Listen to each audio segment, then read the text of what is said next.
Welcome back to Faith and Conviction, and I am your host, Ray Harris, and I want to welcome you back to our continuing discussion about Jesus, his historical context, and who he is, and where he is, and what kind of Bible information is available during his life. So I would like to discuss real quick the concepts that we have about Jesus. Jesus definitely is a man with a lot of titles, especially for those of us who believe that Jesus fulfills Scripture. We turn to passages like Isaiah 9 and verse 6, and we think of this. For unto us a child is born, unto us a son is given, and the government shall be upon his shoulder. His name shall be called Wonderful, Counselor, the Mighty God, the Everlasting Father, the Prince of Peace. That's found in the King James. And so we hear these titles, and we think of Prince of Peace, and we have these images and these concepts that roll around in our mind, and we accept these being given to Jesus. And then we open up the pages of Matthew and Mark and Luke and John, and we see that Jesus not only teaches people, but he heals people. He takes diseases and gets rid of them. He allows a withered hand to work. He raises Lazarus from the dead. He walks on the water. He does all of these miracles. So he has this ability to have not just titles, but associations and deeds that he does.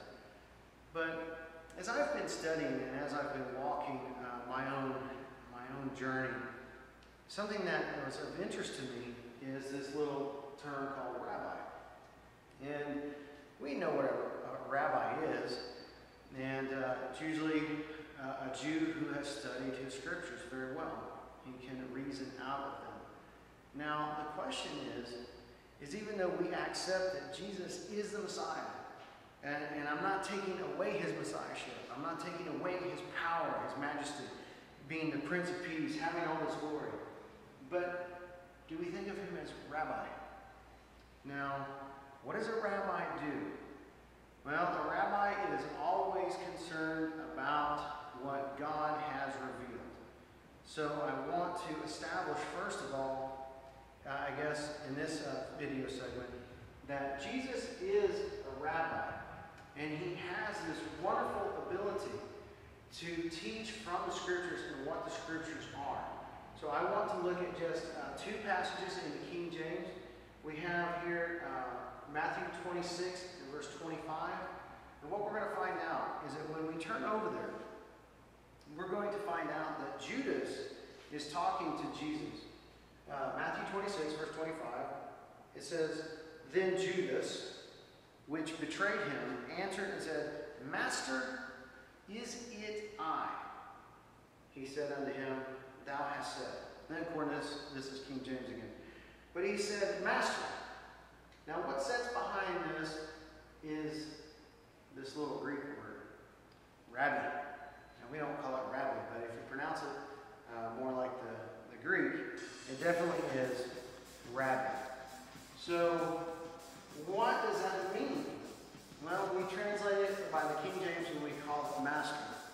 And but there's something else I want to bring up, and I don't want to go there just yet.